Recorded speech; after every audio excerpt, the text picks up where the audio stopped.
mixed strategy naman tayo ng game theory.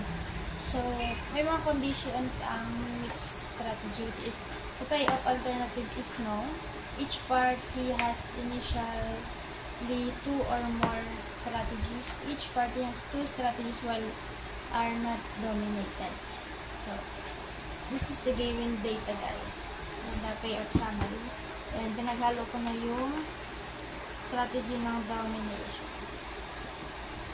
Then, here guys. So, alam, same lang process sa pure strategy. Sa pure strategy, diba? Pinin natin yung max. Negative 7. Positive 2. Which is 2. Kasi yung max strategy is PGT. Then, dito naman, 9, negative 4. 9 ng max na is the BBB. The BBB. Then, dito yung minimum niya. Minimum is negative 7. Strategy IN. Then, dito naman, negative 4. Strategy is F. So, none.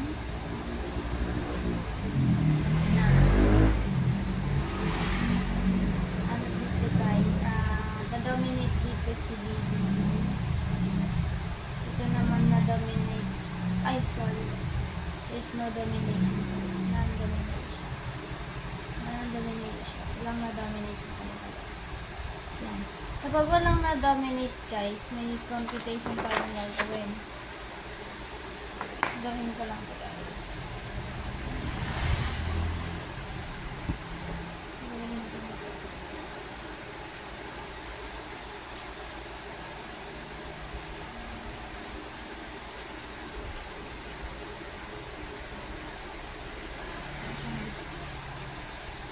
Yung EG or expected gain ni IN, EG or expected gain ni PG. Q is equal to percentage. 1 minus 2 is equal to percentage. Tapos sa expected loss naman ng kalaban, expected loss naman ng SPBB, expected loss ng PGG. Is it PGG? BBB? Oh, yes, PGG.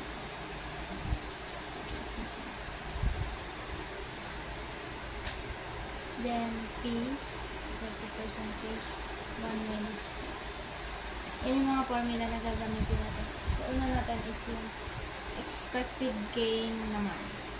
So, EG times FN. FN. FN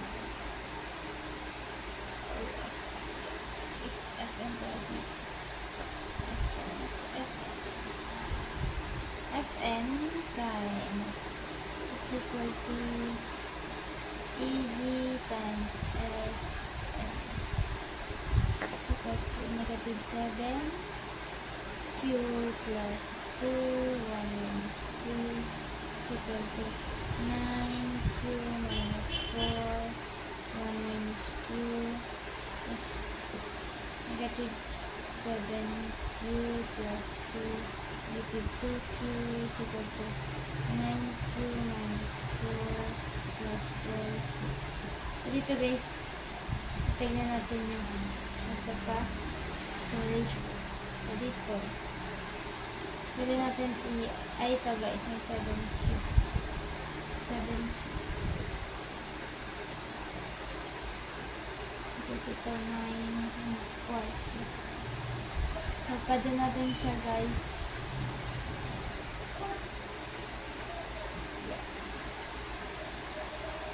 So,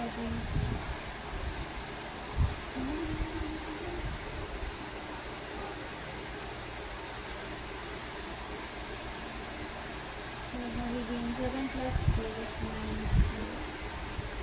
9 ay plus na siya guys. 2 is equal to 9 plus 4 13 plus ay minus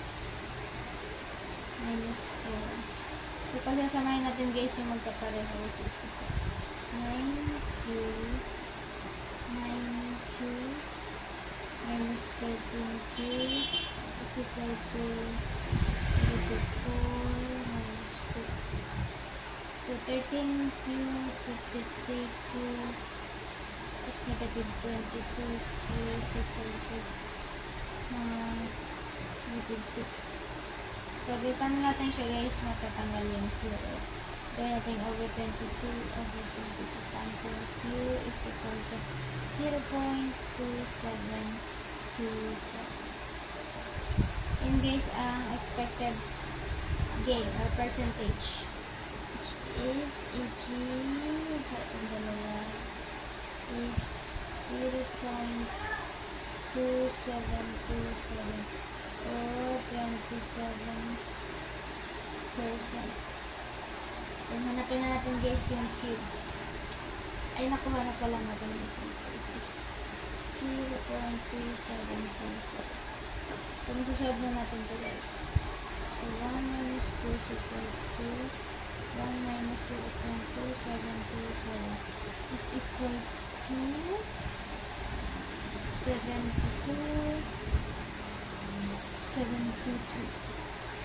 or 73%.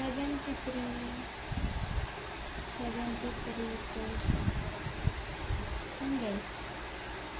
Tapos, isusulat niya na siya, guys, sa expected value or set up expected value. So, hindi ko na siya, guys, dito ginawa. Kasi, medyo ma-process siya. So, next natin yung gagawin is yung expected loss. Or EL. EL times EG. As EL, EG.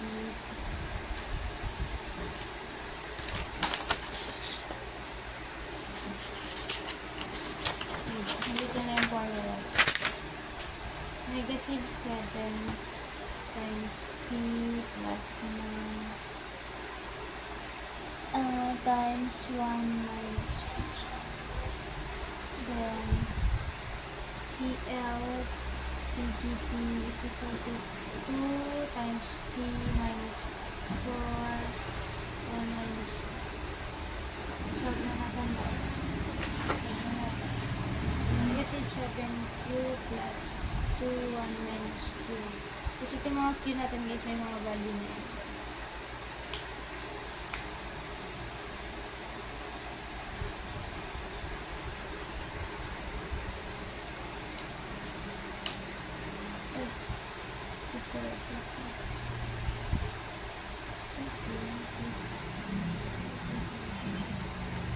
Expected gain pa pala po guys.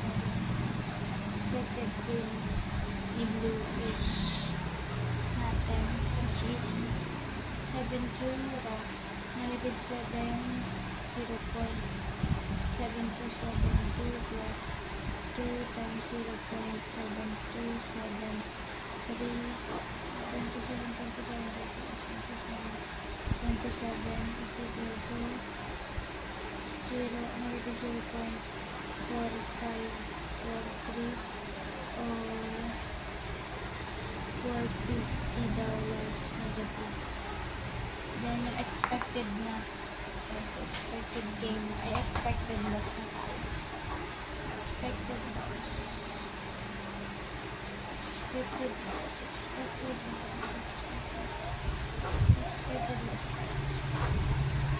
EL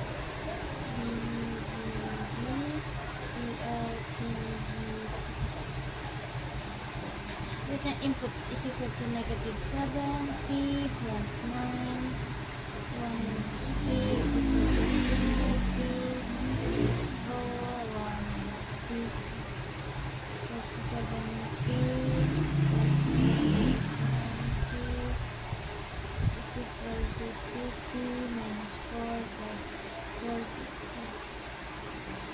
Okay guys, 7 plus 9 is equal to 16 plus 9 is equal to 6. So, sasamahin natin yung may pareho guys. So, 16P minus 6P is equal to negative 4 minus 9. So, So, negative 20 to 2 is equal to negative 13.